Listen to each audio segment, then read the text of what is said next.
What is going on, everybody? You already know Emmanuel here once again from Digital Pencils. So today in this tutorial we would be learning how to change the background of an image using 3 different steps. So without any further ado, let's jump right into Photoshop.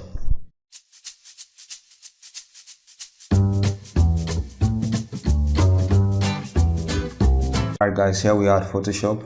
So if you check the description box below, I left a link down there for you to download the images that we use in this tutorial. Okay, so this is the first image that we would be working on, and the first technique is you would just go down to where you have your eraser and you just select the magic eraser tool. Now mind you, this technique work only when you have like when your image has just one color. Like you see over here, we are having yellow, like just yellow here. So with my magic eraser tool selected, I will just click on the background once. I'll click on this color.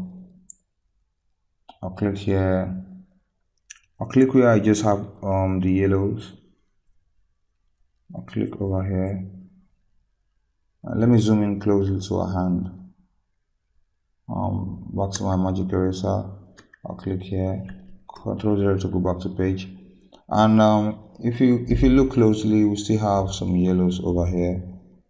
So what you can do, let's just apply a layer mask, and we'll take our brush tool, make it a bit bigger, and we can just clean over this ones we have over here. Okay, we just clean over the leftover yellows that are still on the screen. Let's look at the edges. Back to our brush. Make my brush smaller, and we can just clean over here.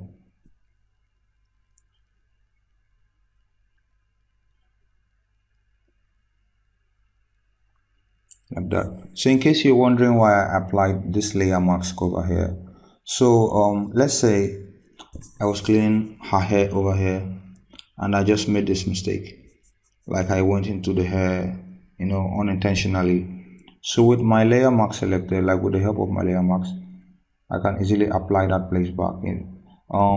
Like if you see over here, my foreground is set to black and my background is set to white.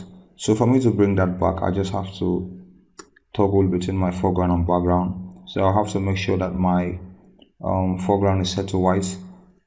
So with that set to white, I can easily paint back what I erase unintentionally. Okay, so that's the first technique. You can just easily remove the background of an image with just that one step. You can just take your time and tidy up the image.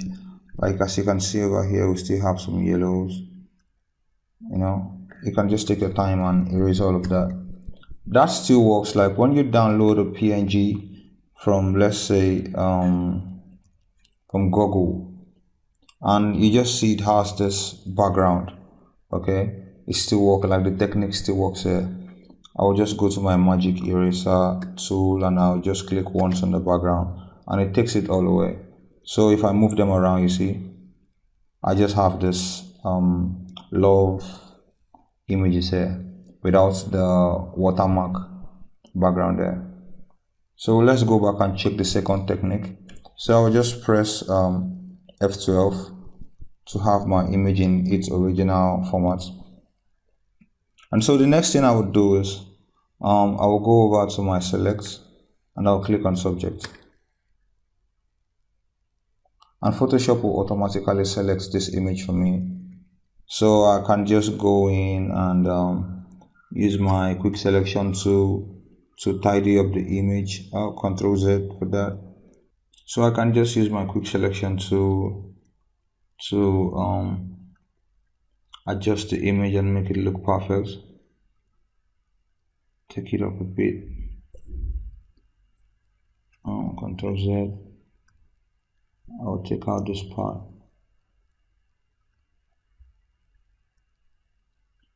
So I'm just trying to adjust the image because the Photoshop algorithm did not do a perfect job, but it saved us some time, guys.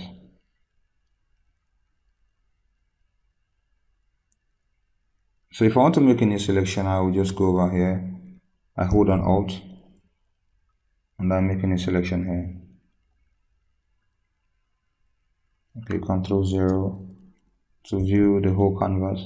And so what I will just do next is I'll just click on this layer mask. Okay, and just cropped out the background for me. So let me apply a white background so you can see what I'm talking about. Take it down. So you see the background is removed. So what we can easily do is just to go back to the image and make sure our layer mask is selected. I'll just take my brush and I'll just clean over the yellows. My foreground has to be set to black, so I'll just clean over the yellows that we have over here.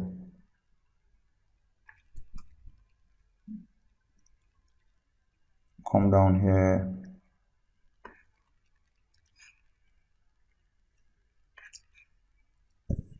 just tidy it up. So yeah, that's just it. Just tidy up the image. Use your brush tool to clean up all the places that you have the yellows. So I'm going to go back to my original image. I'll use F12. Okay, so here we are, the original image. Okay, so this is a bonus for you guys. Next we're just gonna go to select subject, and it will automatically select the subject of the image for us, and we would still use our quick selection tool, and we're just gonna adjust the image. I'll go to add new selection. I'll hold on Alt to add this place. Okay, yeah.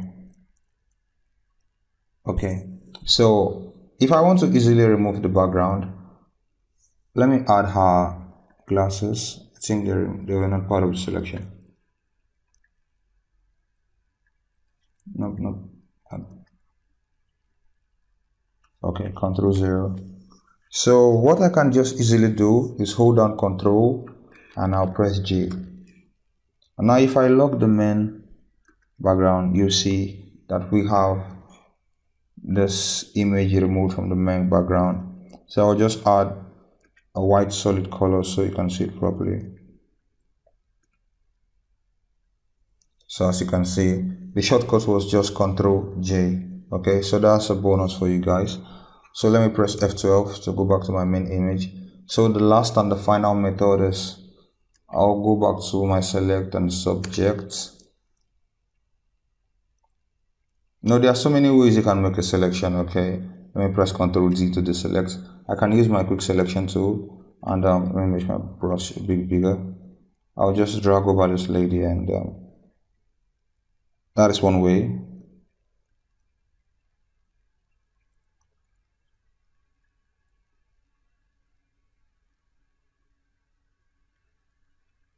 I'll just add all of this to the selection. Add her hairs.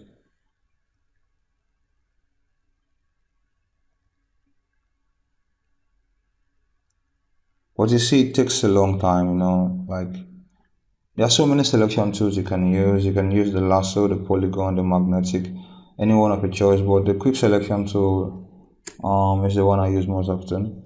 I'm just going to press Ctrl D and I'll go to select and subject, and I'll allow Photoshop to do the selection for me so that the one that will be left will not be much for me to work on. So I will just go to new selection and I will add this to the selection. Oh, Ctrl Z, that was too big. I'm reducing my brush size using the front and back bracket keys on my keyboard. So I'll hold on Alt and I'll add this to the selection. And let me zoom in a bit. Go back to my quick selection tool. Ctrl Z. Okay, so I'm just adjusting it. You know, so all of our body will be part of the selection. will be in the selection. Boom. I'm just gonna add her glasses over here, add this part of her hair. Okay, Ctrl Z to view the whole canvas. So the last and the final method, let me just add this part to the selection. I'll go back to my quick selection, so new selection, hold down Alt, and I'll just add this place. Alt. Yeah. So what I can just easily do, I'll just, with my quick selection tool still selected, or any of the selection tools, you see if I'm on my lasso tool, I still have the select and mask option here. So you just have to be on any of the selection. So let's say I'm on my move tool, you see the select and mask is gone. So you have to be on any of the selection tools. So Ctrl Z, okay, and I will be on my quick selection tool. So what I can just easily do, I'll just click on select and mask. Okay, so that is it, guys. So I'm not gonna really walk you through on what all this option does. I have a separate tutorial. I did a full complete tutorial on that, so you can check it out in the description below also if you want to. So I'm just gonna click on OK, and I'll add a white background. I'll take it down. Okay, guys, so those are the 4 steps in which you can easily change the background of any image. So guys, I think I believe this video was helpful to you in one way or the other. If it was, please